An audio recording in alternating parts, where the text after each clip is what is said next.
गुरु प्यारी साध संगत जी, राधा स्वामी जी।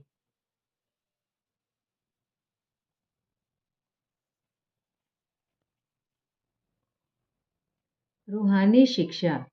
हजूर जी फरमाया करते थे कि उनके माता पिता और दादा दादी सभी धार्मिक विचारों के थे, इसलिए आप में भी बचपन से ही रूहानियत का शौक पैदा हो गया था।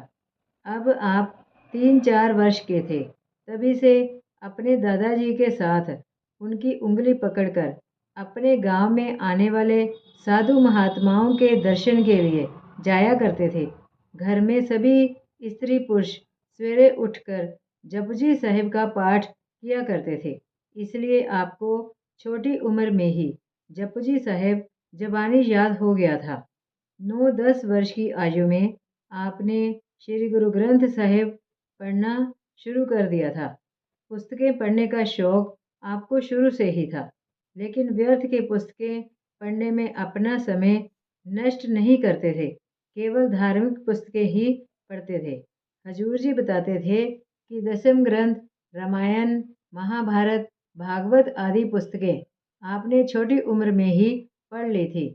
उस समय अच्छी पुस्तकें दुर्लभ थी, परंतु आप कोशिश करके कहीं न कहीं से प्राप्त कर ही लेते थे। बाद में नौकरी के दिनों में तो आपने मुंशी नवल किशोर प्रेस लखनऊ से प्रकाशित सभी धार्मिक पुस्तकों के उर्दू अनुवाद तथा दूसरे कई ग्रंथ काफ़ी खर्च करके मंगा लिए थे। प्रसिद्ध मुसलमान लेखकों की पुस्तकें कामियाए सआदत, इमाम गजाली का एहयाउल उलूम और कई फारसी पुस्तकें आपने काफ़ी कीमत देकर मंगवाई थी। हजूर जी को अरबी और फारसी का अच्छा ज्ञान था और आपने धीरे धीरे अरबी और फारसी संतों की अनेक पुस्तकों का संग्रह कर लिया। इनमें अनेक हस्तलिखित पुस्तकें भी थी। हजूर जी की अपनी पुस्तकों की अलमारी आज भी वैसे ही सुरक्षित है। इसमें शम्स तब्रेज़, मौलाना रूम, ख्वाजा हाफिज, अमीर खुसरो आदि सूफी संतों के अनेक अरबी और फारसी ग्रंथ मौजूद हैं। हर एक पुस्तक पर हजूर जी के हाथ से पेंसिल या कलम के निशान लगे हैं और कई ग्रंथों में हजूर जी ने मार्जिन में छोटे छोटे नोट लिखे हैं। श्री गुरु ग्रंथ साहिब की एक प्रति में हजूर जी ने हर पन्ने के साथ एक एक खाली पन्ना लगाया हुआ है, जिस पर आपने हर पन्ने पर आने वाले पदों की व्याख्या, उन पर अपनी टिप्पणी और अपने विचार लिखे हैं। उसे देखने से पता चलता है कि हजूर जी ने श्री गुरु ग्रंथ साहिब का कितना गंभीर अध्ययन किया था। गुरुमत पर हजूर जी द्वारा लिखे गए विशाल ग्रंथ गुरुमत सिद्धांत लिखने के पीछे हजूर जी का ये वर्षों का गहरा अध्ययन था। हजूर जी के अध्ययन के शौक का अनुमान इस बात से लगाया जा सकता है कि फतूहात मक्की नामक एक अरबी ग्रंथ जो लगभग अप्राप्य था, आपने एक मित्र के द्वारा मिस्र से मंगवाया। बाबा जी महाराज जी के संपर्क में आने से पहले हजूर जी अपना काफ़ी समय साधु महात्माओं की संगति में बिताते रहे। कोई न कोई फकीर साधु या महात्मा आपके पास ठहरा ही रहता। आपको कभी इस बात का संकोच ना था कि साधु हिंदू है या मुसलमान। परमात्मा प्राप्ति के मार्ग की खोज में आप जहाँ भी किसी महात्मा के बारे में सुनते, वहीं पहुँच जाते।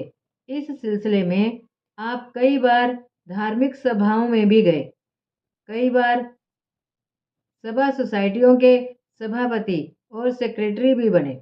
हजूर जी को सच्चे परमार्थ की लगन इतनी तीव्र थी कि आप फरमाते कि अगर किसी भी जाति वाले के पास ये दौलत है तो मैं उसके चरणों में बैठने को तैयार हूँ। साधु सेवा और दानशीलता की वृत्ति तो मानो आपने पैतृक संपत्ति के रूप में विरासत में ही पाई थी। आप फकीरों और महात्माओं की सेवा के लिए हमेशा तैयार रहते। सन 1891 में हजूर जी की बदली कोहमरी हो गई। वहाँ लाला भरपूरामल साहूकार की एक धर्मशाला थी, जिसमें अमरनाथ की यात्रा को जाने वाले महात्मा अक्सर ठहरा करते थे। हजूर जी ने उनके पास ही एक मकान किराए पे ले लिया, ताकि महात्माओं के सत्संग का अवसर आसानी से मिलता रहे। अमरनाथ जाने वाले साधुओं में ये बात जल्द ही प्रसिद्ध हो गई कि हजूर जी के यहाँ साधु महात्माओं की सभी ज़रूरतें पूरी होती हैं और उन्हें भोजन, वस्त्र आदि के अलावा रास्ते का खर्च भी मिल जाता है। उन दिनों हजूर जी को वेदांत, उपनिषद, गीता, योग विशिष्ट आदि के अध्ययन तथा उन पर चर्चा करने का अच्छा अवसर प्राप्त होता रहा। आपने इन पुस्तकों तथा इन भिन्न भिन्न दर्शनों का अध्ययन अच्छे अभ्यासी तथा विद्वान महात्माओं के साथ किया था। इसलिए हजूर जी को वेदांत, दर्शन, उपनिषद आदि का काफ़ी ज्ञान हो गया था।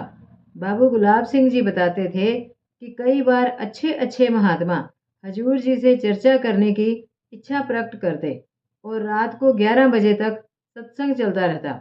उन्हीं दिनों हजूर जी ने एक बौद्ध भिक्षु से बौद्ध तथा जैन धर्म का अध्ययन किया। आपके मन में किसी धर्म के प्रति भेदभाव या पक्षपात नहीं था।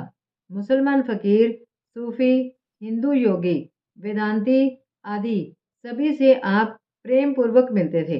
हजूर जी की ये उदार भावना और उनका विशाल दृष्टिकोण अंत तक बना रहा। आपके सत्संगियों में हजारों मुसलमान भी थे।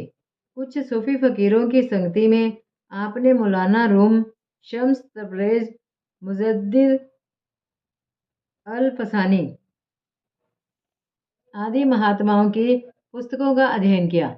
इस प्रकार हजूर जी ने कुरान शरीफ का भी अध्ययन किया। एक ईसाई पादरी के साथ आप बाइबल के विषय में भी चर्चा किया करते थे। हजूर जी को किसी भी समाज में जाने में झिझक ना थी। गरीब या निम्न जाति वाले की संगति ही क्यों ना हो, आप अपनी जिज्ञासा पूरी करने के लिए जाने में संकोच ना करते। जहाँ भी कोई अच्छी बात दिखाई देती, आप ग्रहण करने को तैयार रहते। इस प्रकार 35 वर्ष की आयु तक पूर्ण सद्गुरु की तलाश और उस महान कार्य की तैयारी की व्यवस्था होती रही, जिसे हजूर जी को बाकी के पूरे जीवन में करना था।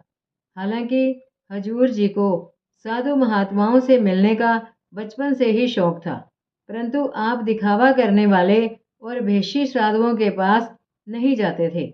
आपको महात्माओं के गुणों की शुरू से ही परख थी। जब हजूर जी एसडीओ थे, तब का एक वृतांत है।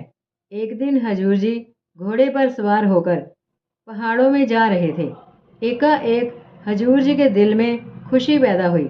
लोग अपने बच्चों को दुनिया की कामयाबियों आदि को याद करके खुश होते हैं, लेकिन ये खुशी और ही तरह की थी। साथ ही हजूर जी को बहुत अच्छी खुशबू भी आने लगी। हजूर जी ने सोचा कि अप्रैल का महीना है, शायद खुशबूदार पेड़ों के फूलों की खुशबू है। लेकिन फिर ख्याल आया कि मुझे पहाड़ों में 18 वर्ष हो गए हैं, आज तक ऐसी खुशी और खुशबू का एहसास नहीं हुआ। जैसे जैसे हजूर आगे गए, खुशबू बढ़ती गई। आगे जाने पर आपने देखा कि सड़क के किनारे एक मस्त फकीर बैठा है। ये खुशबू उसकी थी। उसे देखकर हजूर जी अदब के साथ घोड़े से उतर गए। फकीर हजूर जी को देखकर बड़ा खुश हुआ और बोला, खुशबू लेने वाली नाक भी कोई कोई ही होती है।